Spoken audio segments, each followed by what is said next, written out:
Hello, everybody. Welcome back. This is episode 15 of High Street Sports. If you notice, we were missing on Sunday for our usual Buckeye show. Buckeyes had a bye week, so not really much to talk about there, but we'll get into that in a little bit. Guys, we're on the road to 50 subs. I know that's a small number at the moment, but that's a stepping stone, and we're almost there. So if you haven't already, I think there was still something like 58% of the people that watch are not subscribed. Go ahead and hit that subscribe button. Join the ride. Don't miss anything that comes out of here. We'll have stuff locked for the rest of the football season and beyond. So make sure that you hit that subscribe button, share the podcast with people that you know, leave a comment, like everything, you know the drill there. But we'll jump right into it. John Ross, what's up, buddy? We'll get ready to talk about this week's college football slate and the NFL. You have any thoughts? What's up, buddy? My only thought is I forgot my clown nose and clown mask for picking the Panthers to win the NFC South and LSU to be in the college football playoff. Anywho, let's get into this week's slate. Still football season, a lot to look forward to. Yes, sir. We'll get into it. That's the ups and downs, the ebbs and flows of the football season. It's ebbing and flowing right now for a lot of fan bases, and we'll get to that throughout the show. However, we'll start by getting into the college football top 25 as usual. I'm looking here. We have one new newcomer to the top 25. That is number 25, Louisville, who checks in after starting the season 5-0. So Louisville's in the top 25, as well as Kentucky in the top 25 for the first time, jumping all the way up to number 20 after a big weekend. They are 5-0 as well. We will get into it. Let's start with number 24, Fresno State at Wyoming. Fresno State, a team that we talked about last week, and you made mention that they're very worthy of being a top 25 ranked program in the country. They visit Wyoming this week. What do you think about Fresno State? Fresno State got the job done last week against Nevada. They're -6 against Wyoming on a road game. Wyoming gave Texas a little bit of trouble a few weeks ago in the first half. So I'm not going to pretend like I'm really familiar with either team, but I'll go Wyoming in this. I know that's kind of a hard place to play. That's a rabid fan base there in Laramie, Wyoming. So, yeah, I'll take Wyoming in this one. They are 4-1, I think.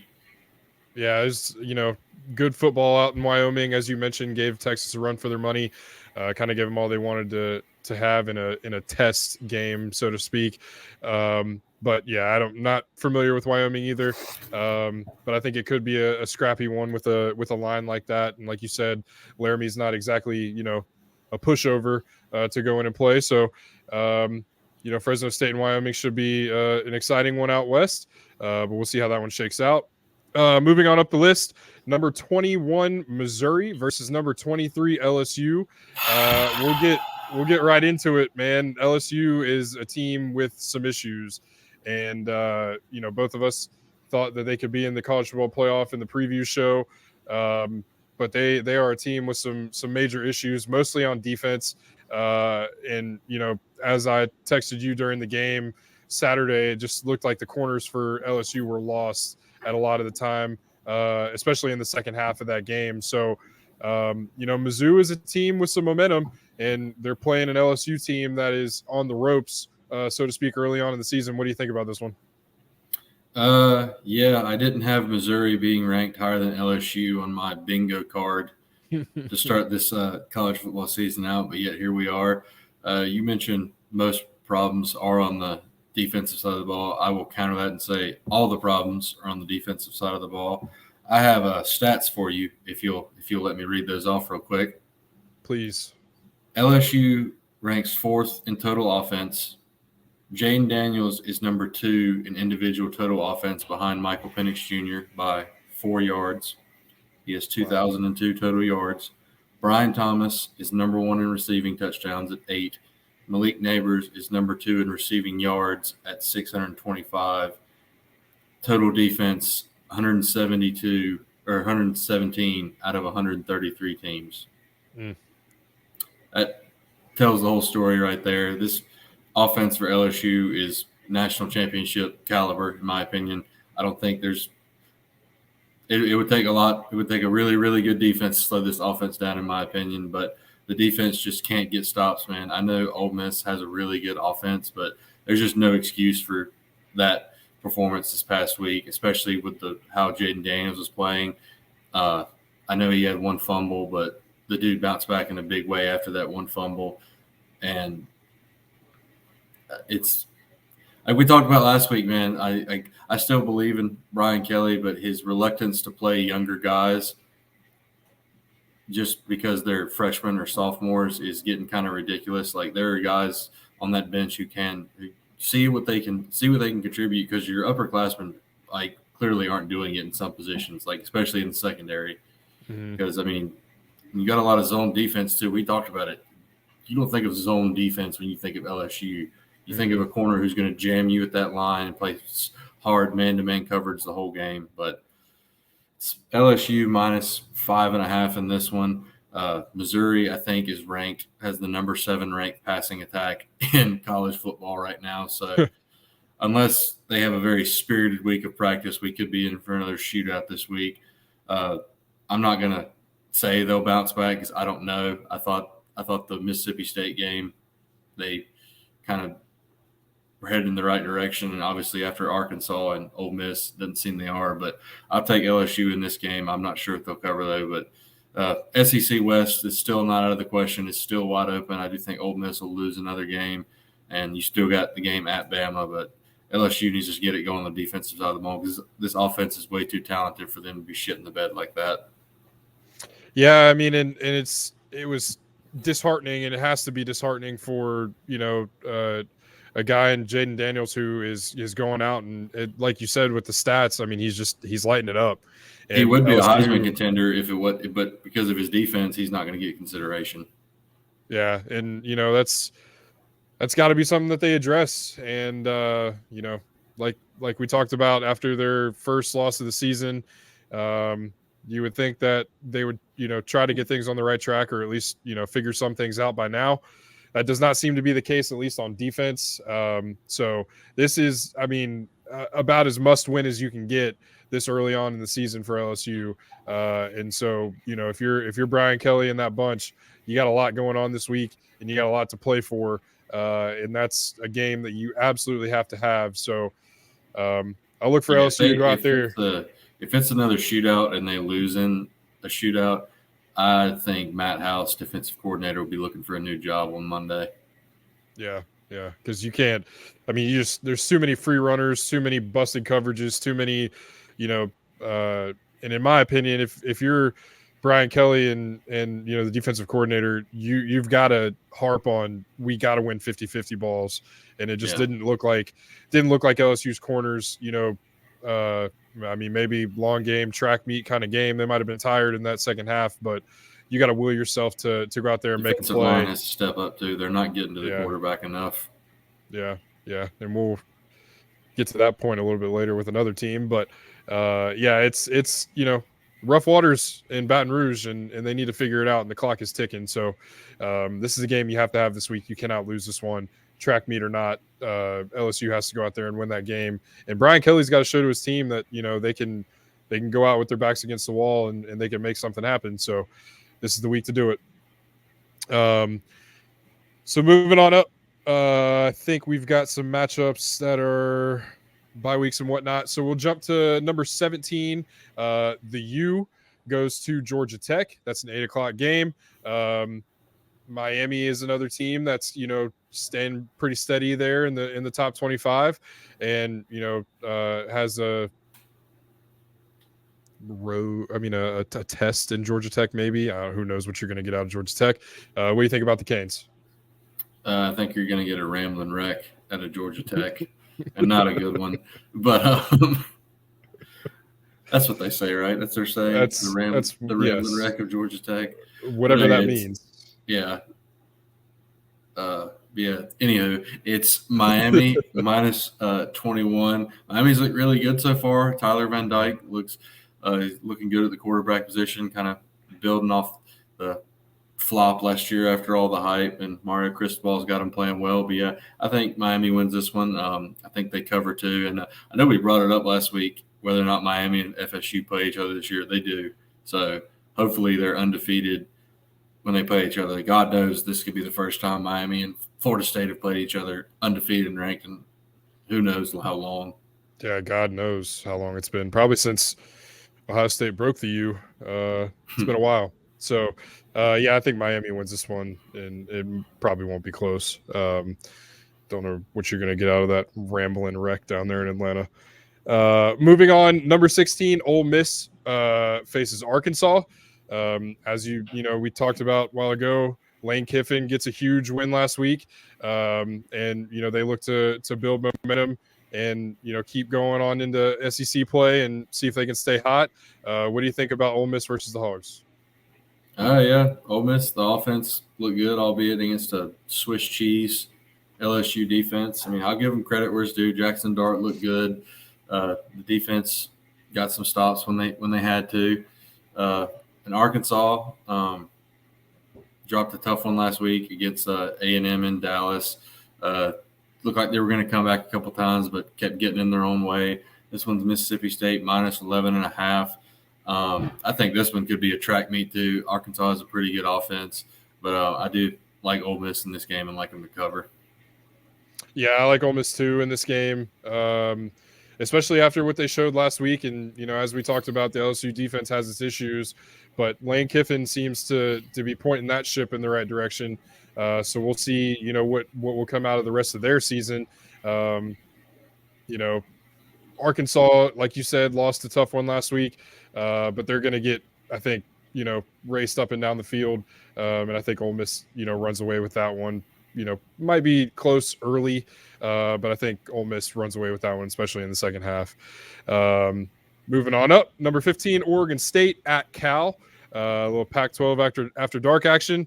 What do you think about the Beavs? Yeah, big win for them last week against Utah at home. They held them to 0. I think Utah's only touchdown came in the fourth quarter, so they held them scoreless the majority of that. Yeah. At Cal this week, they're minus 9.5. I like the Beavs to cover that and keep rolling. Still in the hunt for the Pac-12. They got a few big games left on their schedule, so they'll have to win those if they want a chance. But yeah, one loss, Beavs team, I'll take them. You think Dabo is kind of rethinking that decision to let DJ walk? Yeah, I mean it's unbelievable what a change in scenery. Well, it's not, I don't even think he let him walk. I feel like DJ just didn't want to. I mean, all the fans were really, really hard on him. Like down there from what I saw. I don't blame him for leaving. No, I don't either. And it's not like he was really exactly put in a situation to win. Clemson's offense kind of looks like a mess. And, who's to say that was DJ's fault or not? It's not his fault he was touted the way that he was coming in. And, when you stack him up coming off of Deshaun, then Trevor, then DJ, I mean, there's Deshaun and Trevor were two guys in college that were, household names, brand names right off the bat. And then you bring in DJ, who didn't quite live up to that same expectation, and they showed him the cold shoulder pretty quick. So good for him getting out there and finding a new home and, finding a way to win some big football games so far. So I think the Beavs do keep it rolling, cover against Cal, and move on to the next challenge next week. Moving on up again, number 14, North Carolina faces Syracuse. North Carolina still with a lot to play for in front of them this season, and some big games coming up. What do you think about Carolina versus Syracuse? Carolina was off last week, weren't they? Yeah. Uh-huh. Yep. They're still undefeated so far, man. Good.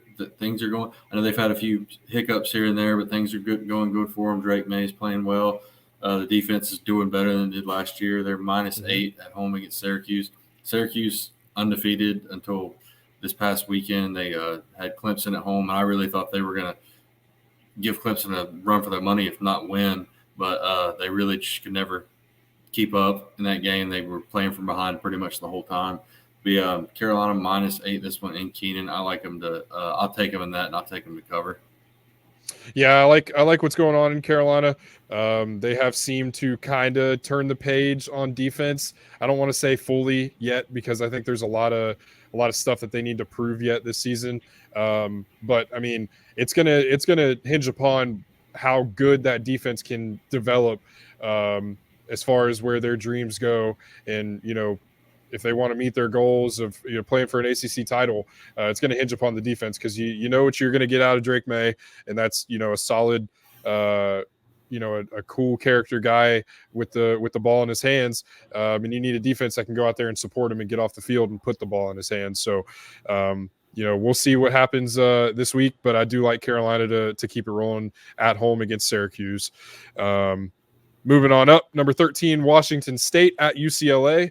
Washington State's a team that, I mean, they can go out there and, give anybody a run for their money. Got very good quarterback play, a very good offensive philosophy that fits that quarterback play. What do you think about the Cougs at UCLA? Yeah, UCLA is actually favored in this one, -3 being home. I know they were ranked just a little bit ago, but I'm going to keep riding Washington State, man. They've won at every turn so far. Cam Ward's a really, really good quarterback. Haven't got to watch him play too much because they play late a lot. But a couple glimpses I've got, man, he can do it with his legs. He can do it with his arm. But, yeah, I'll take the Cougs in this one, take them to keep it rolling. Yeah, I like a lot, that I've seen out of Washington State. They, historically have a fun offense to watch. But as you mentioned, it's hard to catch those Pac-12 teams when they're on the West Coast like that. So, at UCLA, it's not going to be an easy one. As you mentioned, UCLA ranked at one point this season, then kind of fell out. The Pac-12 is tough, and it is still, to this point in the season, the meat of it. Yeah, it's the deepest conference in college football right now, so they're going to beat up on each other out west. But I do like Washington State as well to keep it rolling at UCLA. Moving on up, number 11 Alabama faces Texas A&M, and this is at Texas A&M. Alabama starting to, I think they've pretty much solidified that Milroe is the guy at quarterback. So, it's easier for every team to play and every offense to gel when you have a guy at quarterback instead of playing multiple. So that's good for Alabama, good for Nick Saban. What do you think about the Aggies' chance against Alabama this weekend? It's Bama -1.5. So, this one could go either way. I know A&M's given them some trouble over the years.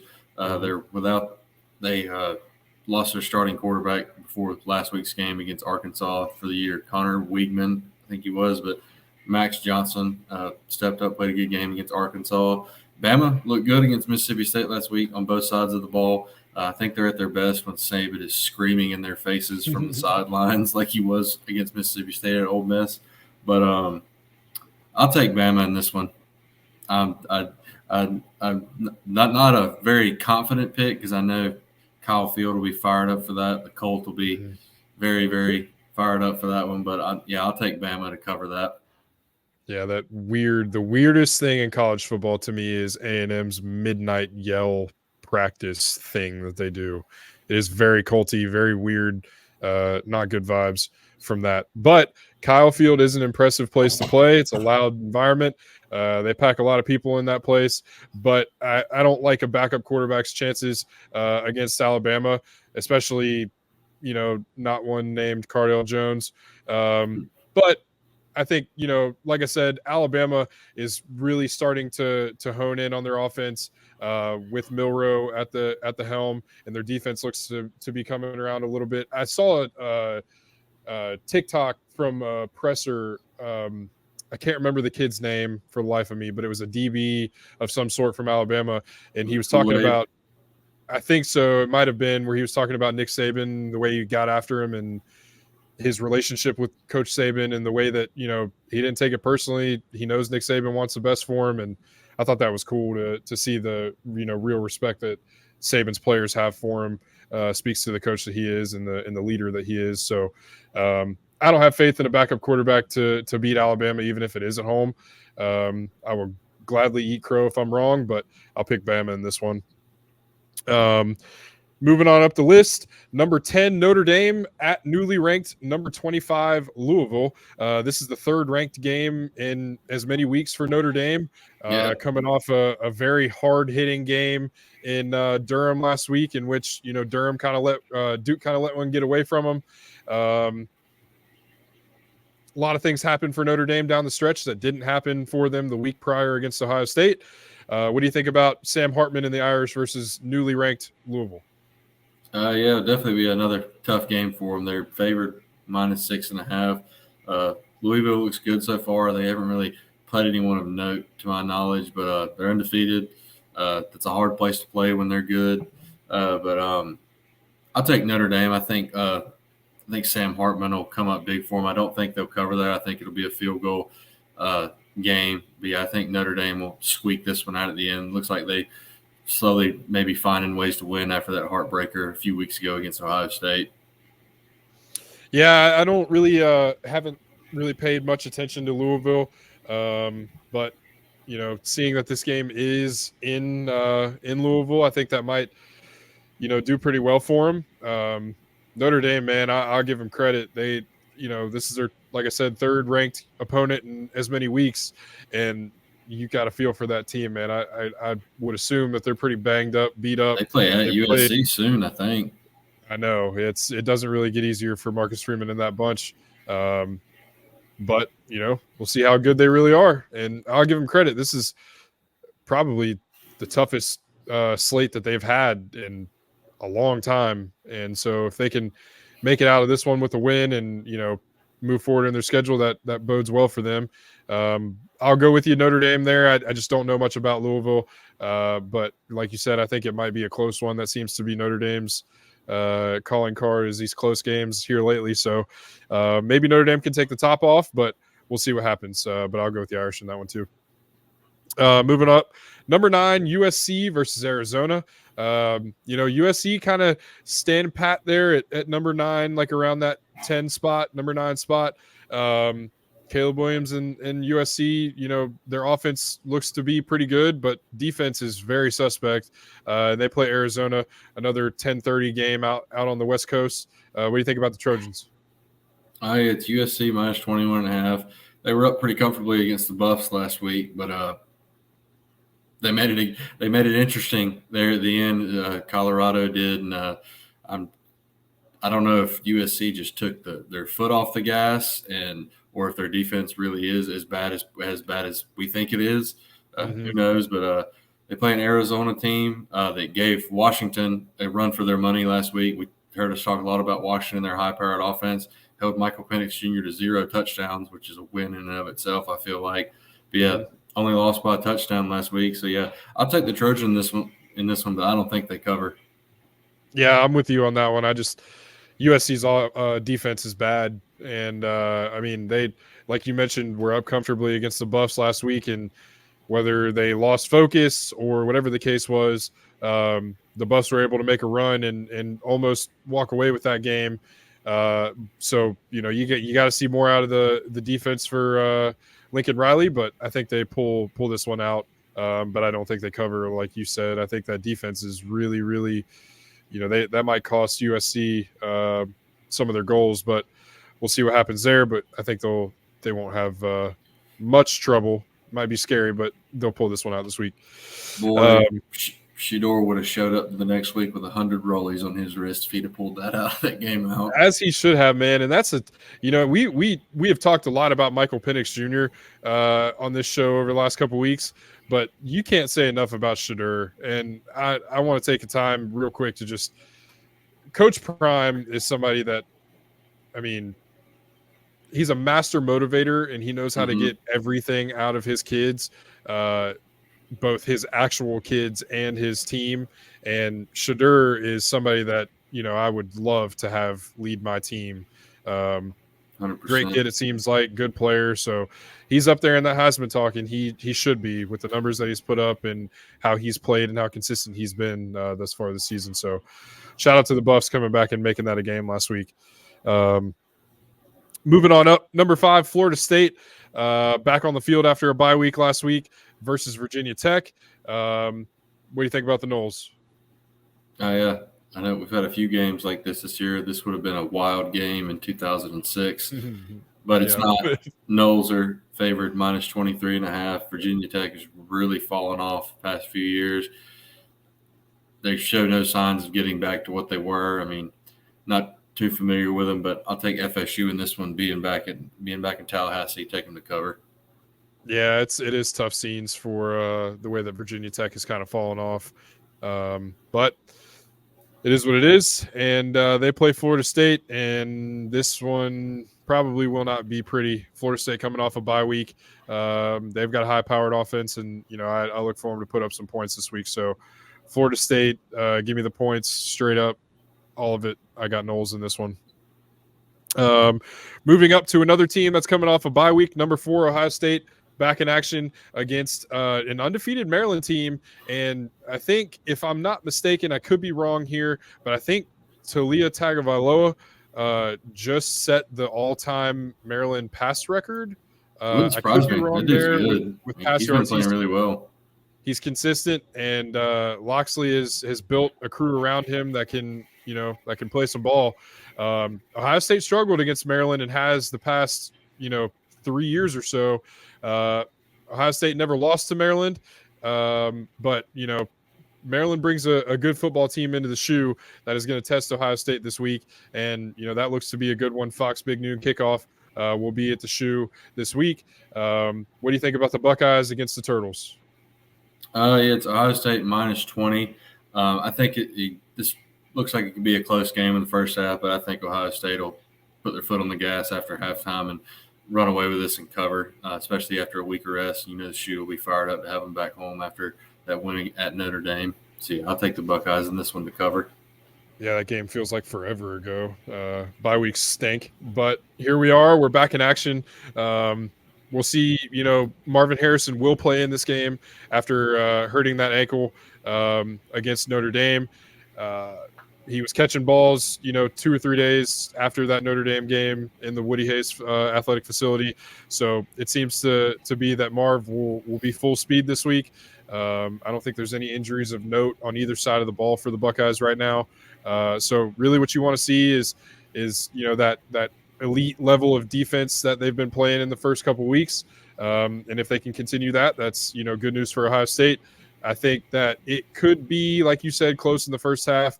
I do think that Ohio State, could run away with it. They should run away with it. But as I mentioned, the last 2 years against against Maryland have not been easy. Last year, it took way more than it should have to beat Maryland at Maryland. So that bunch always gets up for that game against Ohio State, but I will pick Ohio State at home. Number 3, Texas versus number 12, Oklahoma in the game of the week. This one should be a good one, man. This is the game out in the Big 12. That is soon to be an SEC matchup.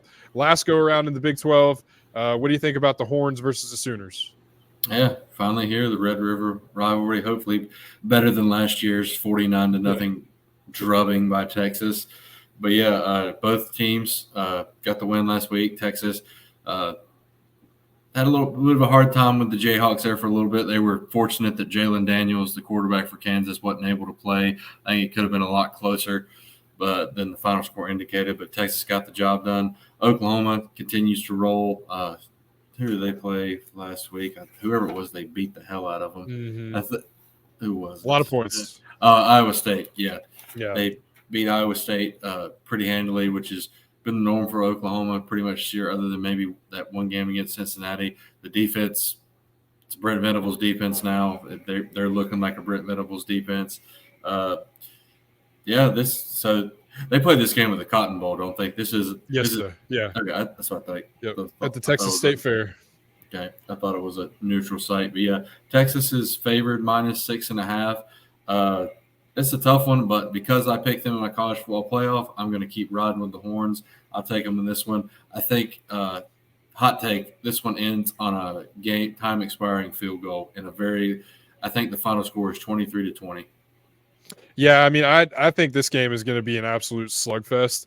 Texas's defense is, they've shown that they can play with anybody, as their offense has. Quinn Ewers is really good. That offense is humming.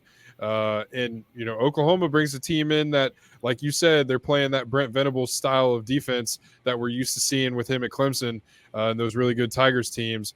But I think that Texas has a little bit too much for Oklahoma on offense.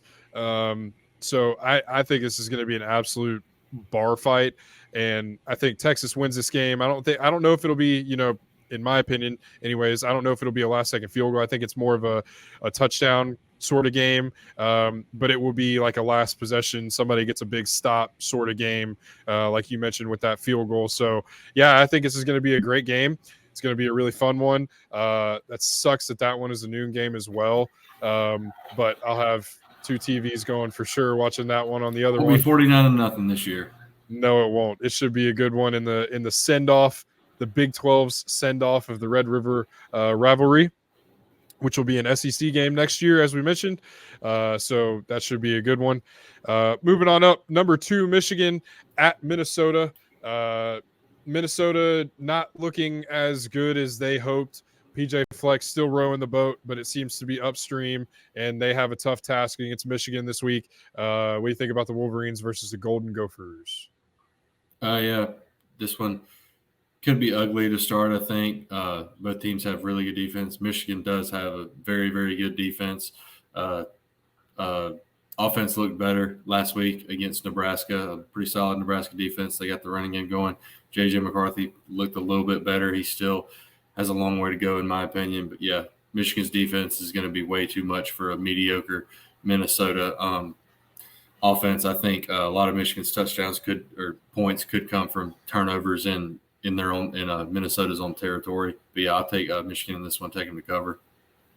Yeah, I like Michigan to cover in that one as well.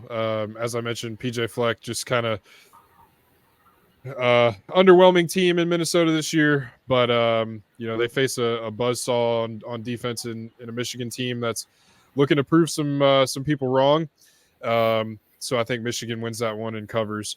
And Georgia, for the first time this year, number 1 Georgia plays a team that has a little bit more than just a pulse on offense. They play number 20 Kentucky. This game is between the hedges in Georgia.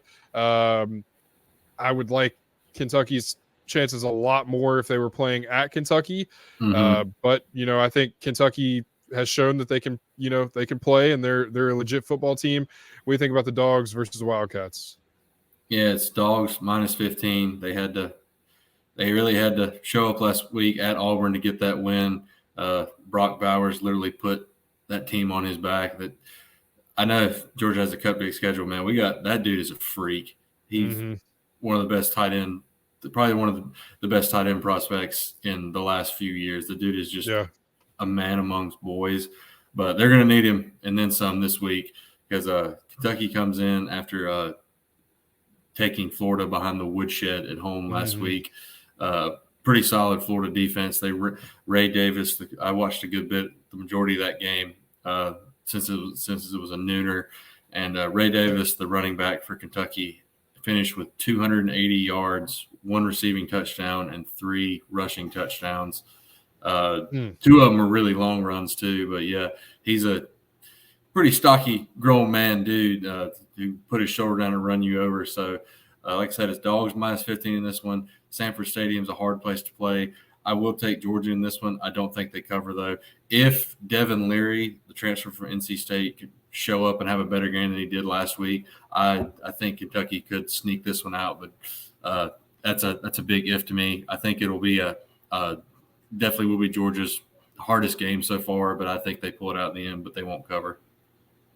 Yeah, and we'll see what that quarterback's made out of in Georgia, and that's been their one of their weak points this year has been that new starting quarterback.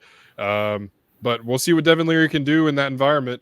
I don't think he ever played anywhere like that when he was in the ACC. So minus Clemson, but Georgia's a tough place to play, and it's gonna take Kentucky's best 60 minutes of football, but we'll see what happens. I think I'm going to side with Georgia. Like I said, I would like Kentucky's chances a lot more if they were at home in this one.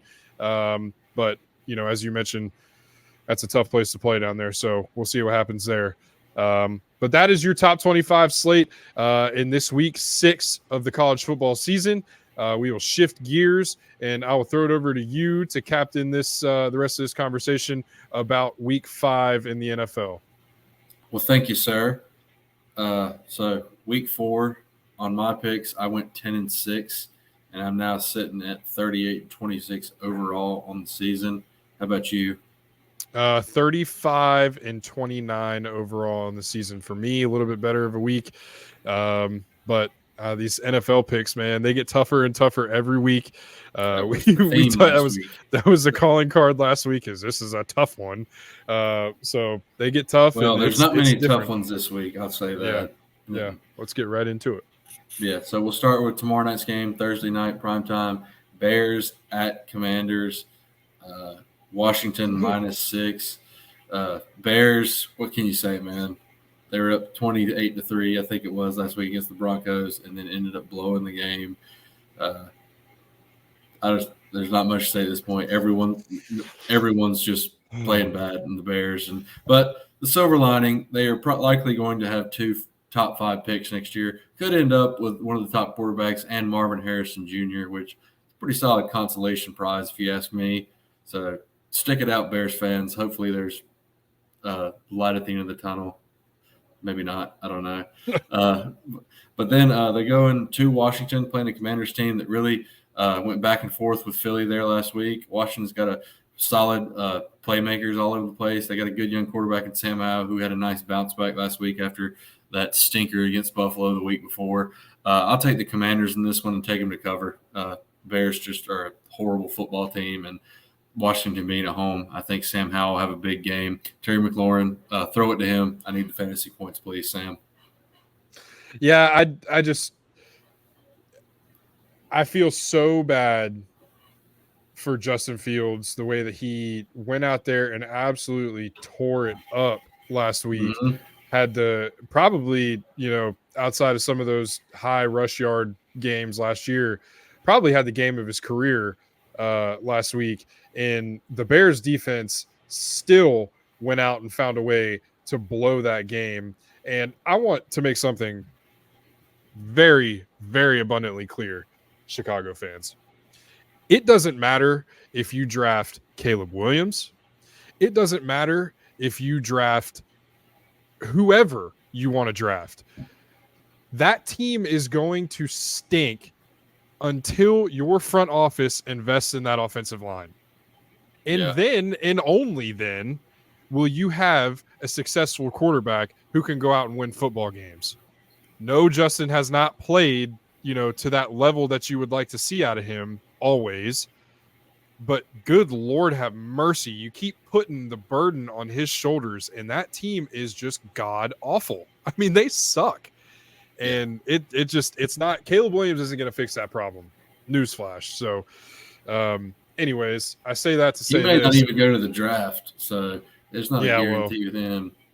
Yeah, it's awful, and it's nobody's fault but that front office, and whoever is making the personnel decisions to not add any offensive line. It's just unbelievable. But anyways, I like what I see out of Sam Howell. They did bounce back last week, like you mentioned. So I think the Commanders do win that one, and they will cover. Hashtag feed Scary Terry. Yes. But moving on to another game in London, early morning game on Sunday. The Jaguars going back across the pond. I don't know how they drew the short straw having to do back-to-back games in London. They're going against a white-hot Buffalo Bills team, man. The Bills look unbelievable right now after that disappointing loss week 1 against the Aaron Rodgers-less Jets, except, 45 seconds worth. But, yeah, we've already talked about that. Moving on, the Bills, they look really good, man, both sides of the ball. Josh Allen and Stephon Diggs are in sync after their little tiff in the playoffs, after the playoffs last year. The defense is playing really good. People are stepping up all over the field. Jaguars got the win last week against Atlanta in London. They look pretty solid, especially on defense. But Buffalo's -5.5 on this one. I'll take them in this one. Take them to cover. Think they're going to be too much for Jacksonville. I don't have a pen. Hold on. I don't have a pen. Not so fast, my friend. The Jags are going to get a win this week. I like the Jags, and I like Trevor Lawrence, and I like what they're doing on offense. Their defense, seems to be starting to click too. So, I think there's something to be said. I don't know how much of a difference it makes, but I think there is something to be said about, being used to playing those games in London. It's a different, animal than just traveling 7 hours north to Buffalo or whatever it is from Jacksonville. It's a lot longer than 7 hours. But anyways, I think there's something to be said about the familiarity with playing in London. The Jags are playing well right now. As you mentioned, Buffalo is playing well right now too. But I'll take the Jags in this one. It's just an interesting concept to me. Their NFL's insistence on continuing to nothing against London. I just don't see the point in keeping Roger Goodell's mentioned the possibility of maybe someday having a team there. That makes zero sense. If I was on an NFL team, correct me if I'm wrong, every NFL team is on the soil of these 50 nifty United States. I think that checks out. Are you going to make them go all the way halfway around the world for a road football game every other week? I don't. And now the only thing that I could think that would spike the NFL's interest is, I think, the interest that the fans in London show, and that it is pretty cool when they show the stadium. Soccer, it there never will. I don't think that's a question, but I think it is pretty cool when they show the London games and how many different NFL jerseys are in the crowd. And it was pretty cool when the Packers went last year and all those cheeseheads in the crowd over there. So I mean, I don't think it's not transplants are the ones who were in the stands there, like the people who are Americans but they live in England. Yeah, it could be. Maybe I just don't. A curmudgeon. I don't know. Maybe. I don't know. We'll see past that. It's just not gonna overtake soccer over there unless Tom Brady goes all over Europe and just deflates every soccer ball. Yeah. Well. Yeah. I don't know. But that was a Deflategate joke. It was. People don't forget. This show doesn't forget. But yeah. Regardless, I'm taking the Bills. He's taking the Jags. I guess we can call that the High Street Sports upset of the week. That'd be a pretty big upset in my opinion. All right. Buffalo's really good. Yeah, Buffalo's good. Jacksonville's getting there. Yeah, I mean, I'm not saying they're bad, but anywho. Whatever. Let's move on. I got the Bills. He's got the Jags. Next game, we got Panthers at Lions. Lions made us look stupid last week with our picks on Thursday Night Football. Went to Lambeau Field and something that Packers fans probably aren't accustomed to after the past few years, absolutely drugged them up and down the field and got a very big win there. Both sides of the ball look great, especially the defense. Their defensive front just gets out of the quarterback unlike any other, and they're going to win this week by a lot. Who's your pick? I don't want to talk about the Panthers. I really don't.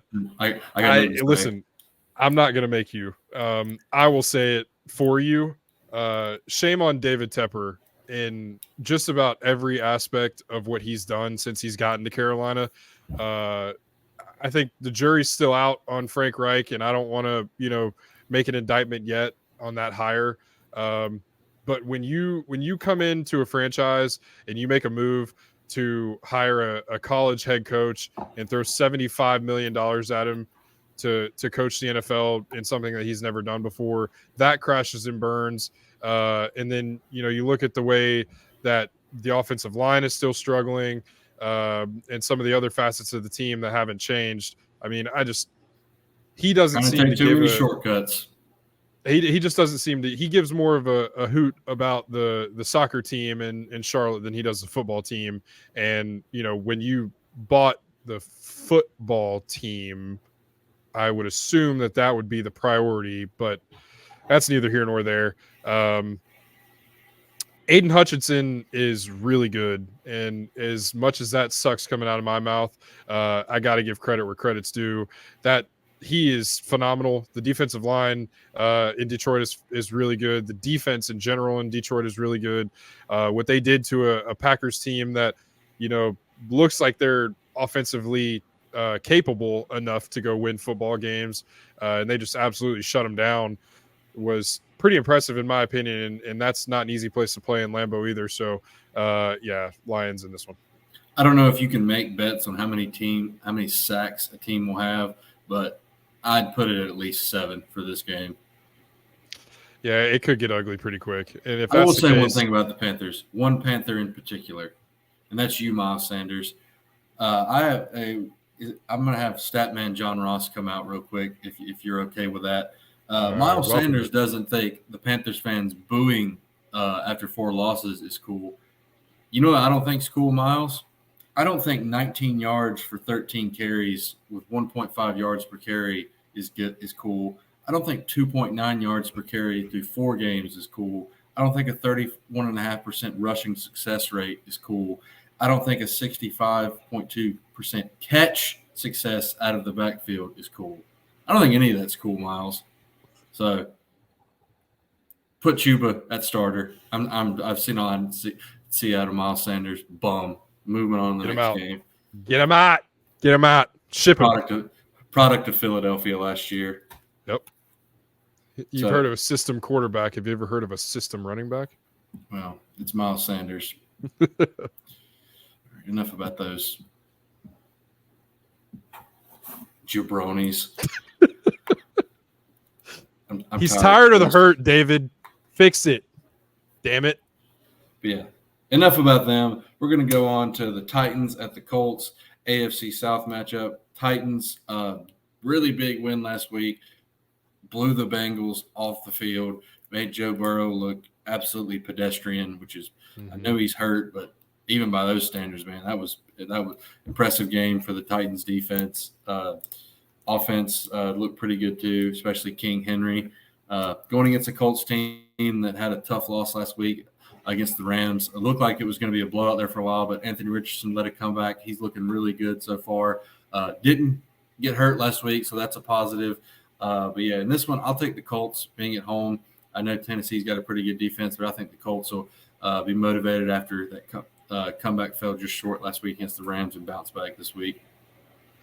Yeah, and it really comes down to I think this is a game that who do you trust more at quarterback, and it's weird that Jonathan Taylor could be back this week too. And I saw that too, and that adds a whole new wrinkle. He did struggle a lot last year. He was not the same player that he was 2 years ago. So, but you got to figure if you add a player of that caliber back into the fold, especially with a rookie quarterback who's playing well, that's got to do nothing but good for the Colts, unless Jonathan Taylor just comes out and looks like absolute shit, which he could if he plays. But I like the Colts. I like the momentum that they're building in Indy. And, I think you saw the Titans get blown out by Cleveland 2 weeks ago, and then they blow out a team that you mentioned in Cincinnati who just does not look good at all. So I like the Colts to come out here and get a big win, man. I mean, it's huge for Anthony Richardson, and it's huge for the Colts' confidence as a whole. So if you're Indy or a fan of Indy, or if you're Pat McAfee, then you're really hoping for the Colts to come out and look good this week. So next one, we got Saints at Patriots. New England's -1 in this one. Do with that what you will. Saints, tough loss at home last week against the Bucs. I thought that would be a pretty ugly, close game in the Superdome, but Baker and the Bucs blew them off their own field. Patriots got absolutely destroyed by the Cowboys last week. I think that was the biggest regular season loss in Bill Belichick's career. Mac Jones went out and got benched that game. He stinks. Mac Jones stinks, and there's no other way to put it. Pardon my French, too. He's also a piece of shit. If you saw what he did to Sauce Gardner the week before, you see what he's done to a few other players over the years. Yeah. Not much needs to be said about him. But, yeah, this one's I think Bill Belichick said, like, Mac Jones is still the starter. More power to him. The Saints, Derek Carr definitely looked like he was suffering from an injury last week. The moment of last week, though, I don't know if you saw. Shout out to Jameis Winston, man. That man came in for one play and aired that bitch out 60 yards for an interception. There was not a saint around this ball. I thought this ball was going to touch the top of the Superdome. Leave it to Jameis. He had Buccaneers on every side of him and went all the way back here. Shout out to Jameis, man. The dude empties his clip. Yeah, he's a hell of a teammate too. You can say a lot of things about him. He's a hell of a teammate. Well, you can say a lot about him, but Jameis is going to be Jameis no matter what, and that I appreciate. Yeah. But yeah, my pick for this one, I think the Saints win. I think they'll ride their defense in this one. The Patriots just aren't good on offense. They're not bad on defense, but they have a few injuries. Christian Gonzalez, their first-round pick, cornerback, he's probably out for the season. They signed J.C. Jackson, or they traded for J.C. Jackson from the Chargers, but I'm pretty sure he got hurt an hour after they traded for him or something like that. And Matthew Judon's hurt. Their star edge rusher. So, yeah, I'll take the Saints one in a bowling shoe ugly game. Yeah, I'll take the Saints there too.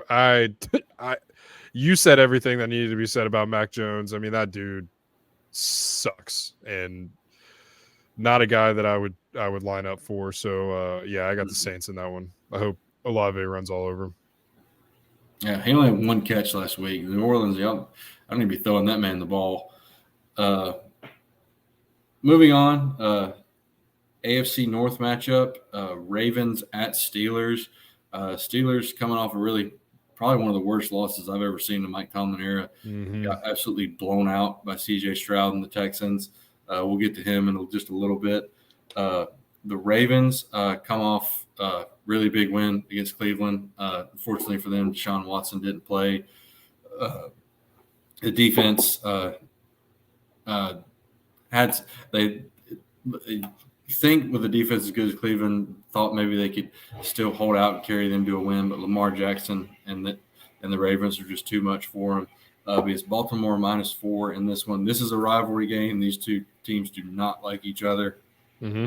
But this Steelers team, man, they really don't have an identity. I know you've got really good players on the defense, but the defense just isn't what you would expect out of Mike Tomlin so far this year.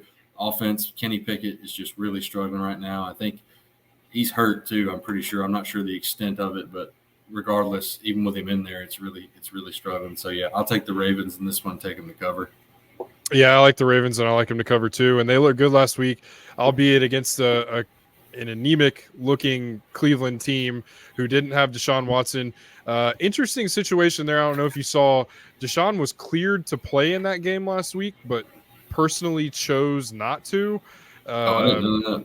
Not really sure how to feel about that. I mean, if it's err on the side of caution and, you don't feel like you're, 100% and, can play, I guess this early in the season when Cleveland's in the position that they're in, I don't know how to feel about that. But DTR just could not get anything going with the offense. They're, it's a tough first game to get thrown into. Yeah, it's a tough one, and he couldn't stay on the field. The offense couldn't get anything going without Nick Chubb in that game, where you don't have a starter quarterback and you're down a starting quarterback and a starting running back, and that's tough to beat a team like Baltimore.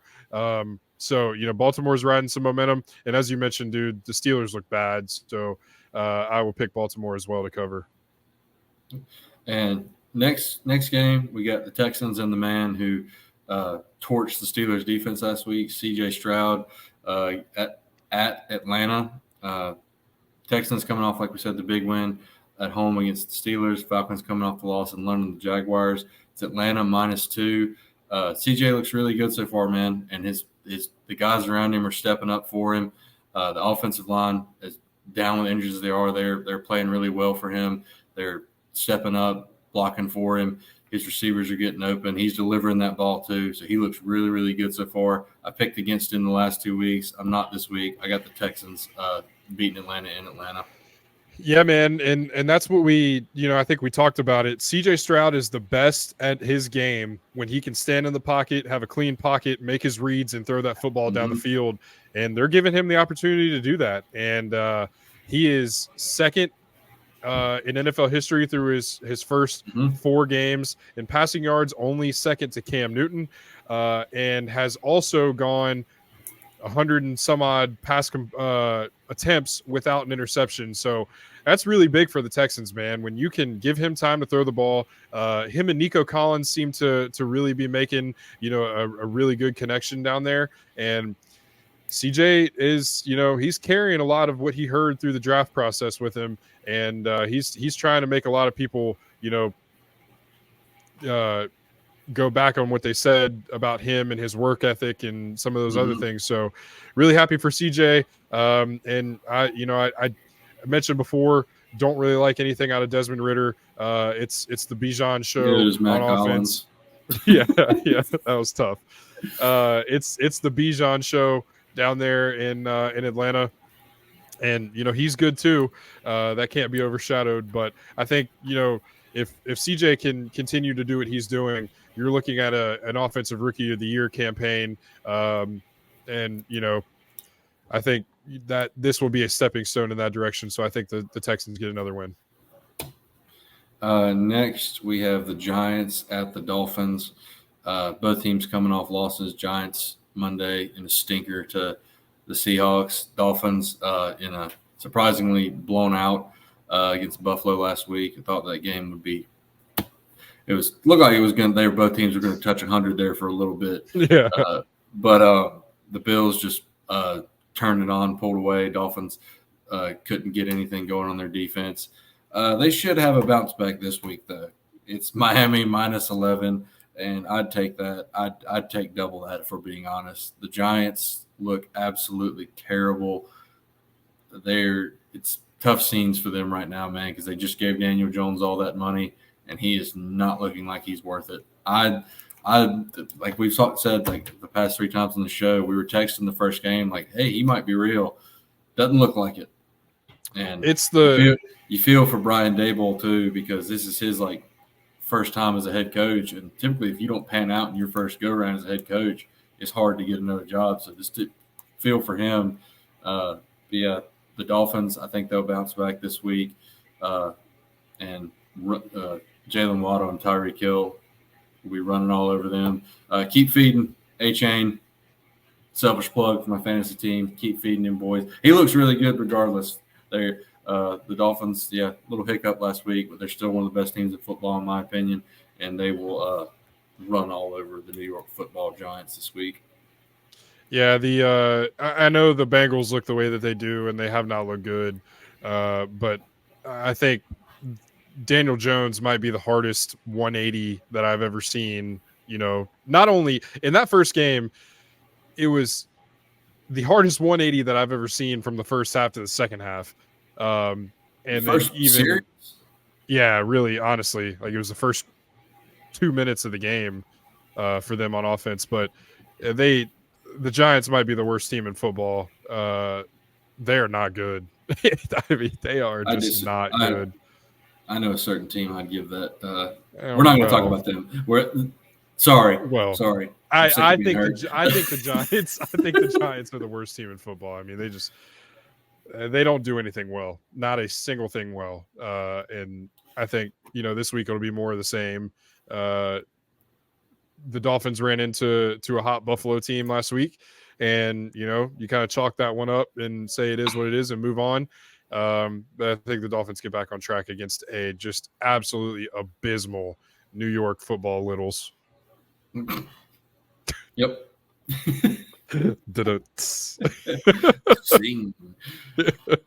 I like it. Next, we got the Bengals at the Cardinals. Cincinnati's -3.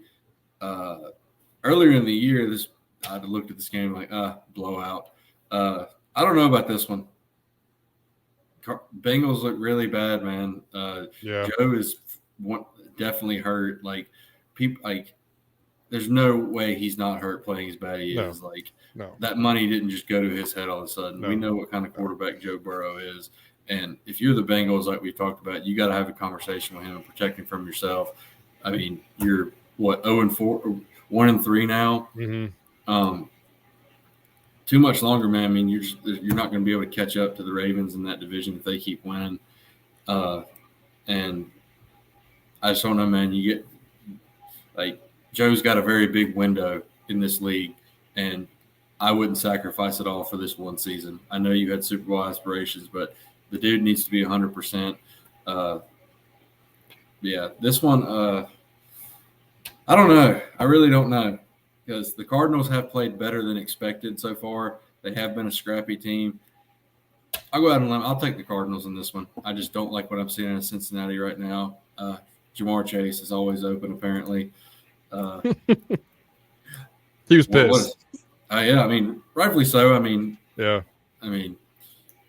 hopefully that's not a crack in the Ja'Marr Chase, Joe Burrow dynamic. But I think it just all goes back to Joe needs to be healthy.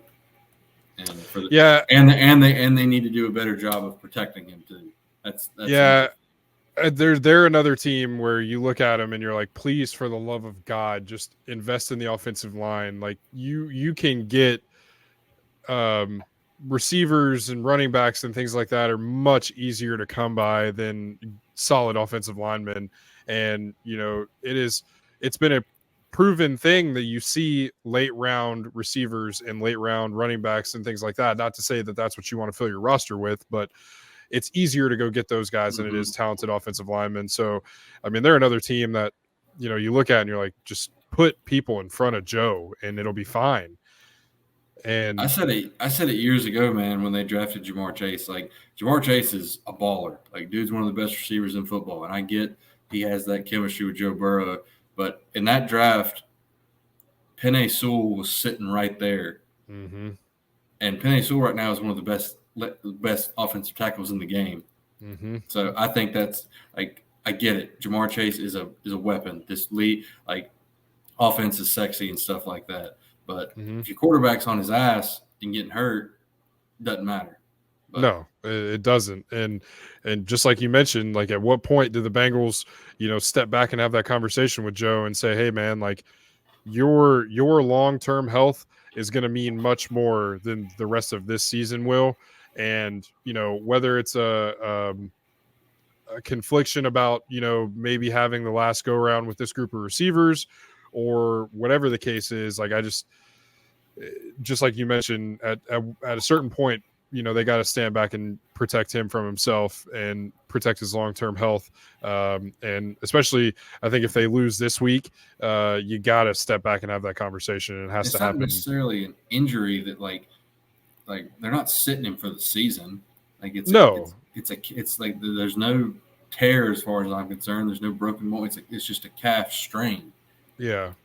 Yeah. So they gambled, man. I mean, and the conversation was, do you sit him out the first 2 games of the season, which were divisional games, or, and try to stay afloat, or do you play him or sit him and, whatever the case is, but they ended up playing and losing both of those games. So it's like, you cut your nose to spite your face in that situation. And it's just, I don't know if that's paying dividends, and it clearly seems that it's not. So, all right.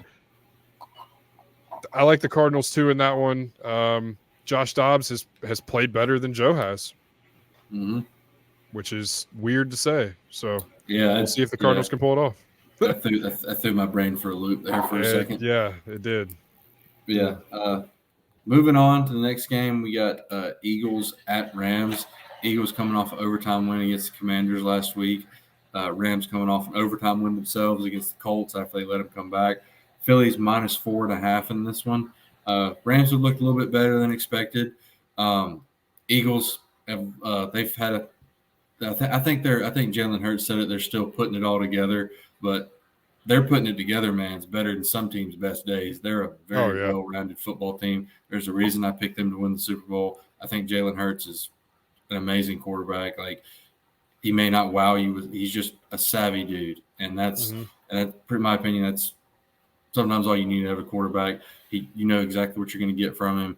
The defense is playing great. They're loaded on that side of the ball, and they haven't even played their best game yet. But yeah, I think this will be a tough one, but I do think Philly wins, and I think they do cover the -4.5. Yeah, it's been kind of slow out of the blocks for Philly's offense, but their defense, man, is just it's. I mean, when you draft, what is it, 5 or 6 players from a back-to-back national championship program? I mean, it's gonna pay dividends, and it is. I think 2 of them are starting. Yeah, I mean, they're a really good defensive football team, and once they put it together on offense, it's going to be scary hours. So yeah, I like Philly in that one. I mean, like you said, they're playing above their expectation. The Rams are, but in a game like this, I think Philly's got too much. Next, we got the Jets at the Broncos. Broncos coming off their first win of the year last week. I take that back what I said about the Giants. The Broncos are the worst team in football. I don't know, man. I think the Giants are worse. They're pretty bad, but so is Denver. But go ahead. Yeah, so are the Panthers. Sorry. But yeah, Jets at Broncos this week. Broncos got their first one last week on that comeback against the Bears.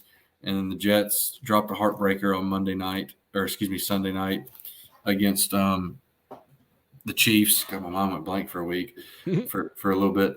But yeah, the Jets looked pretty good last week, man. Zach Wilson stepped up to the plate and definitely had a bounce back week. I know there was a lot of talk the week before how people were getting kind of restless with Robert Salah's allegiance to him, but he stepped up last week, man. Like, I don't know if that's just how – I don't know if that may have been a one-off, but I was impressed with him last week. He had a pretty good game. Unfortunately, they couldn't get the win.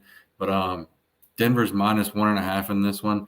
I think the Jets' defense will be way, way too much for yeah, you heard that right. I guess it's because they're in Denver, but I guess. I think Russ will be back to cooking beanie weenies this week back at home, and I think the Jets get the win on the back of their defense. And I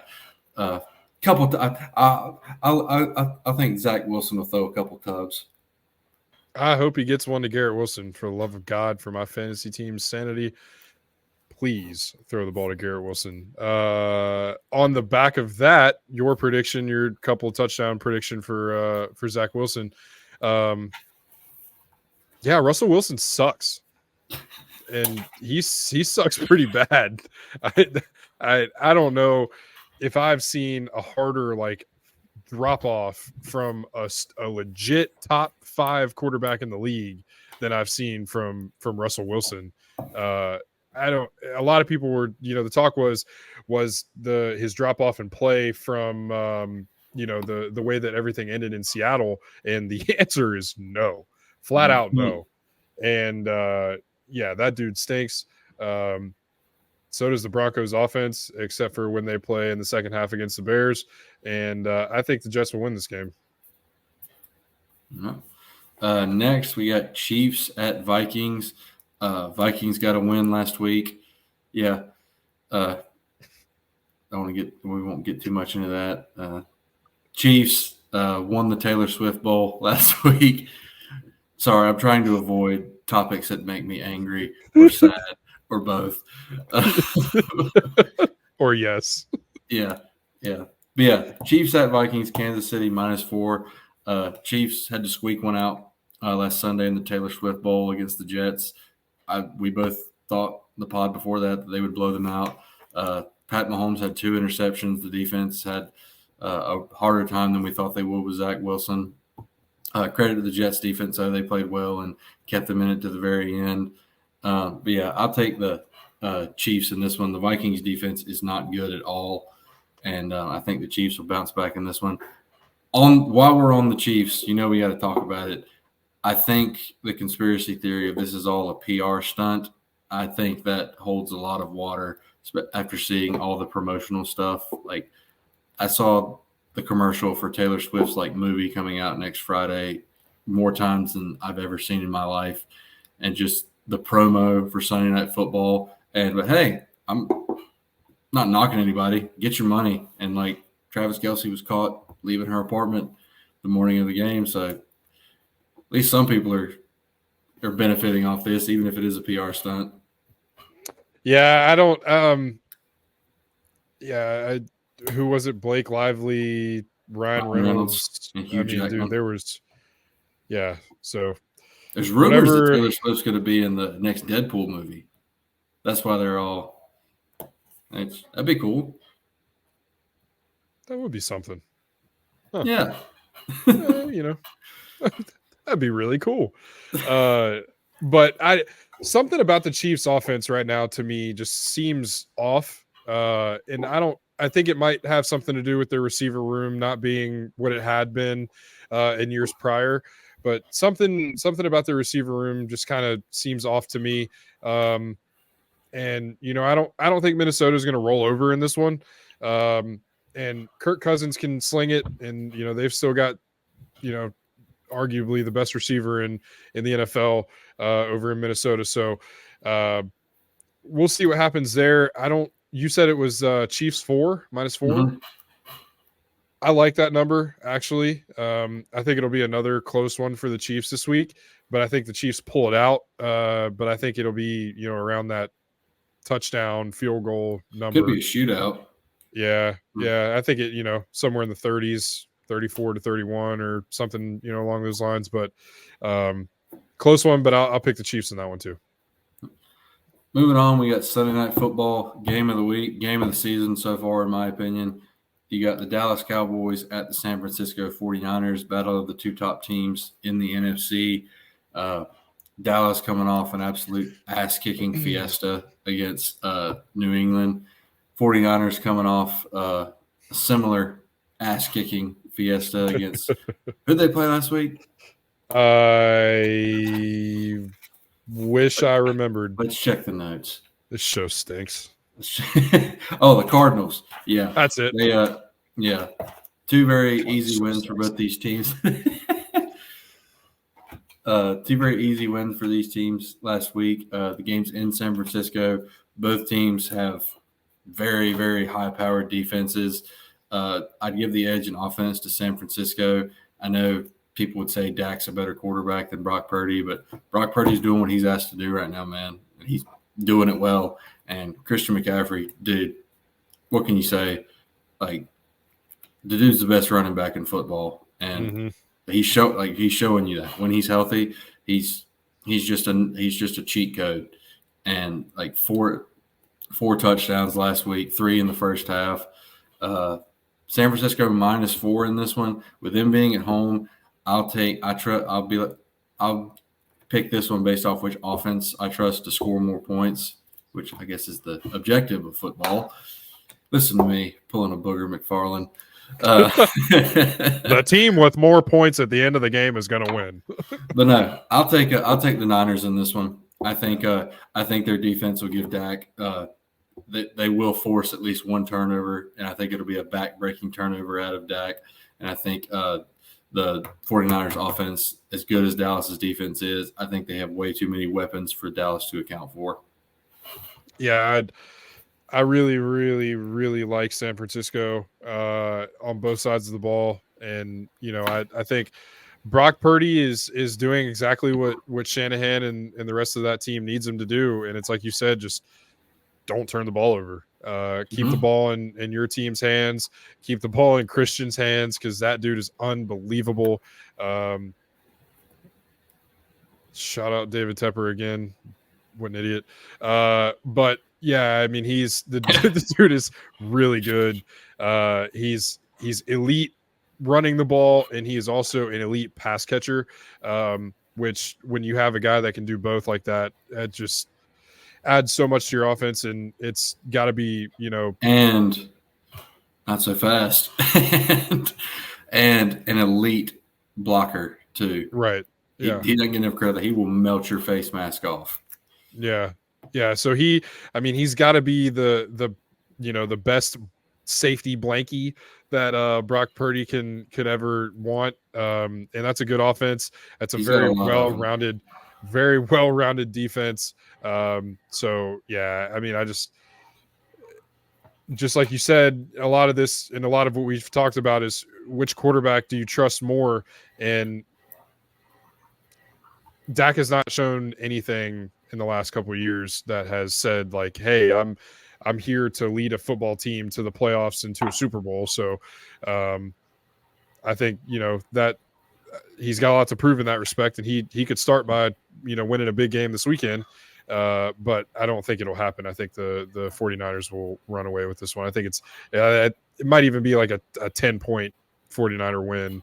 I don't think it'll be very close. All right. I like it.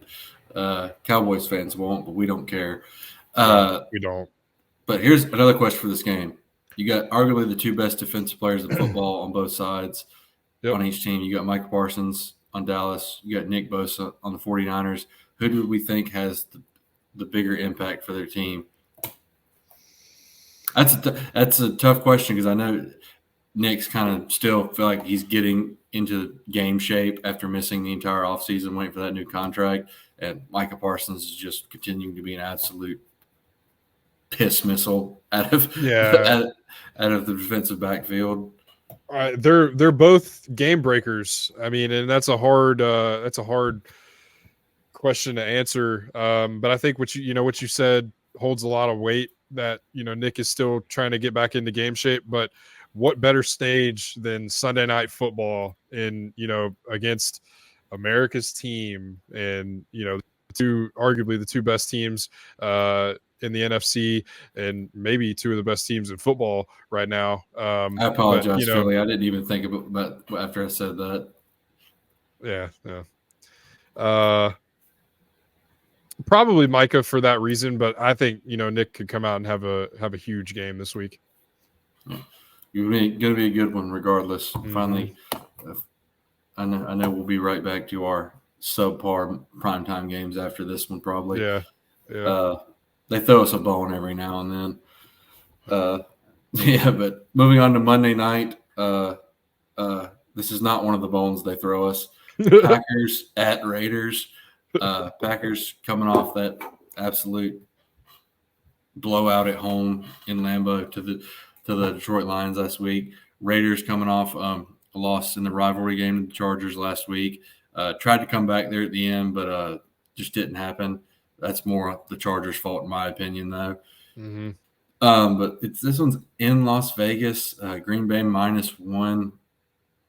It's kind of a toss-up for me because both teams are – Packers look like they may have something, but they've been struggling for the past couple of weeks. But I've picked the Raiders. The past chance I picked the Raiders. They've lost. I'm going to go with the Packers off that alone, off that logical decision alone. Hey, man, I like it. I like your fade yourself in that. I like that. It's a good strategy. I just you look at Green Bay and what we talked about Green Bay after week 2, and it's you thought to yourself like, hey, maybe there might not be a drop off as much as we think there will be, but they've lost a couple of games that they look kind of sloppy in. You don't really. I don't like the situation that Vegas is in. Seems like not many people. Yeah, and that's got to be miserable for him to request his way out of Green Bay and into Vegas, and then for that situation to turn into what it is. Josh McDaniels coming off as a bit of a fraud, I think, and that is kind of he looks like a deer in the headlights on the sidelines a lot. And people forget he already tried to be a head coach once and it didn't work.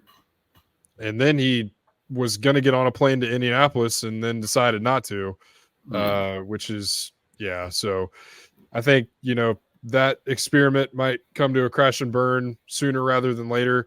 And, if you're the Packers, you got to win a primetime game. It'd be huge for Jordan's confidence, and it'd be huge for the Packers' confidence as a whole. So that's a bit of a must-win-ish feel for Green Bay, and I think they go in and get the job done. Don't like it all what I've seen out of Las Vegas. It just kind of seems like a ticking time bomb. So Max Crosby, I think, came out and said that he might want out, and Devontae doesn't seem happy either. So you got your best player on offense and your best player on defense both carrying the same message, and that's not good. Nope, not at all. Yeah, that's it for our NFL slate this week. Hopefully we can stay in the positive after this week on our records. Yeah. Yep. So that wraps it up for this episode of High Street Sports. Guys, thank you so much for coming back and watching. Sorry for the week off, but we will be back with our regularly scheduled programming. As you can see over my right shoulder, shout out to my guy Matt Furlow for hooking us up with a fresh look here. We got a new logo for High Street Sports, so shout out Matt.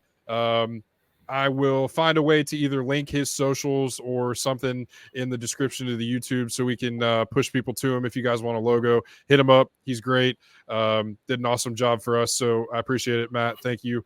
As always, guys, like, comment, subscribe, share us. We appreciate it. We're on the road to 50 subs and, beyond that. So this is just the beginning, and we're having fun here. Glad you guys came back for another week. John Ross, I'll see you next week, man. See you, buddy. Thanks, guys.